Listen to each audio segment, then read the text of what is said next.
today, if you saw the title, it was my experience with Capcut. You're always looking at different gear, software, whatever, and I tried them about a month ago, and it was not a total positive experience. Now, I would update the video if they got back with it. I didn't really hear from them, but I noticed this morning a credit on my credit card for the yearly subscription. And Capcut, if you're watching, I don't know if you saw that video and you heard what I said and you were concerned, she would forward my chat session and my request for a refund because I didn't use it for more than one day and it wasn't for me, to the corporate office. She said it would take a week or so to get back. Well, it took 3 weeks, but at least I got the money back. I basically wrote that money off, but it's good I got it back because I really didn't do anything but test it for one day and it just wasn't working for me. So they did get back with me, and so I'm making this revision because I'm the kind of guy, I try to do what I say and I try to be transparent and professional. So with that said, I'm gonna tell you that there is some good features there. And from what I saw from testing it, as I feel like a professional creator, it is for some people. Now, the reasons why I'm not gonna go back to it right now, and maybe they can't do nothing about this because the way their platform is set up, is it's an online editor. And if you are a serious long-form creator, the editor and the effects there is fine. They also have some new AI features that everybody's been raving about. But listen what I'm going to tell you. All the big editors are starting to get those features. All of them. Adobe, Final Cut, KineMaster, all of them. I don't know about others, but those are the ones I have experience with. They all, and matter of fact, DaVinci and Adobe and After Effects have infinite ability to do whatever you want. I mean, those softwares are made to make animation and movies, but there's a big learning curve. That's the downside. So my opinion is, from using it and looking at their software, is first of all, it's mainly for someone making short content. If you're making long form and you're uploading a lot of H2 video like I was waiting, like looking at my watch, and I didn't notice it right away because the first time I played with it was the free version. And then when I paid, I thought, hey, wow, I'll start doing stuff. It seems like it's pretty intuitive. They got a lot of features. Wow. And so I was going to I'm still like using the software I've been using, but a lot of people had raved about it. And a lot of people on TikTok and YouTube use it. So I thought, okay, and a lot of people were saying, hey, if you get the pro version, you're gonna get more effects, more music, all the stuff, you're gonna get more features. And that's the kind of creator I am. And so you have to decide two things, in my opinion. What kind of creator you are. If you need the pro version, you might be able to get by with a free version. And second, if you're making long form and you're having to upload, especially if your Wi-Fi connection is being throttled, or you're not in a good area, you might want to reconsider it because it is a cloud-based editor as far as I know. The prices there are okay, but in my opinion, after they gave me the credit, and I suggested this in the chat box, and the lady just seemed like she couldn't do much for me, which is, too bad, but she said she forwarded my messages because she understood where I was coming from. Along with that, they have to be aware. They're selling software to influencers that can tell their story if it's negative. So they have to, too bad for them, but they have to be very proactive. And in my opinion, any company should have policy in place to have where you have, you don't want returns. I worked in e-commerce supply chain for many years. We didn't want something coming back. We didn't want a problem with an account, but you had to set up policy. If the person you were dealing with was professional like I was, and you had legitimate requests, what are you going to do in that situation? Especially if that person only used your product for one day and they didn't cause you any big problems. So that's the thing. If you use that product for a while, yeah, sure, they're not going to want to give you a refund. But I was only using it for, several hours to a day.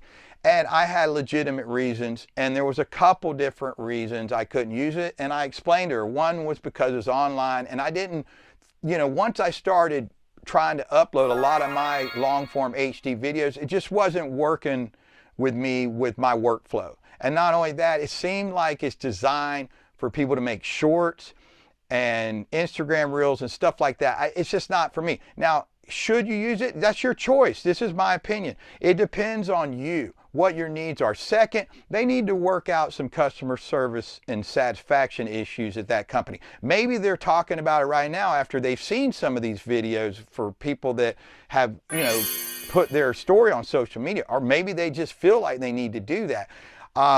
It's a bigger company. They should have an option, like, for instance, if you pay a year and you tried it, you're giving them a chance, and then you change your mind after a few days, they should be able to prorate it or refund you. It's just ridiculous, especially if it's under like $100, okay?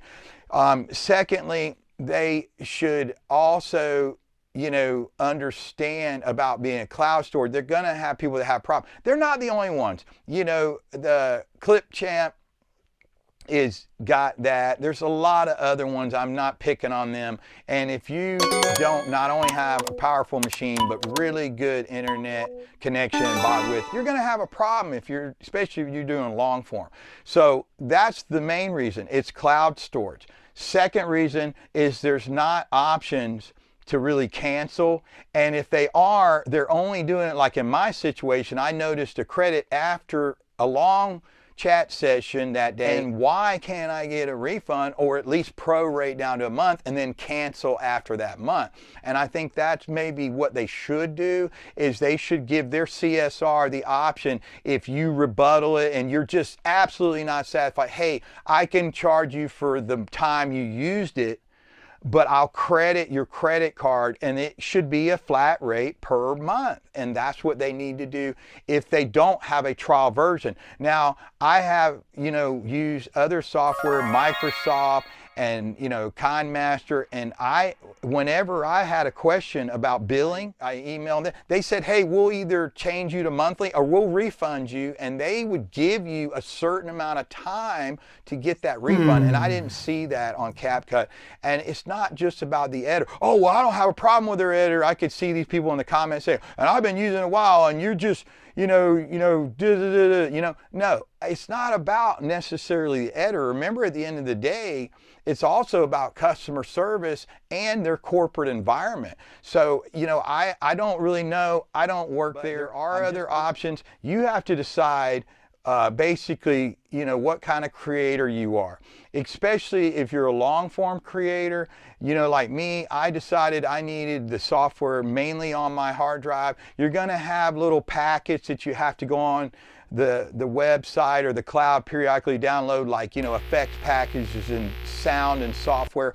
That's common, with any editor, but I'm talking about the bulk of the editor timeline and where you keep your videos should be on your hard drive if you're doing more than shorts, or you're a serious creator and you ain't got a lot of time, and that was my biggest hang up. This is not an affiliate video. It's not a sponsor. I'm not getting sponsored by by my video editor, Kinematic. I'm not getting sponsored by Capcut, Adobe, anybody like that. You have to decide what's best for you. I particularly had originally a bad experience. There's still some reasons why I wouldn't use it right now. Maybe I will try it later. But for me, what I'm doing now is fine.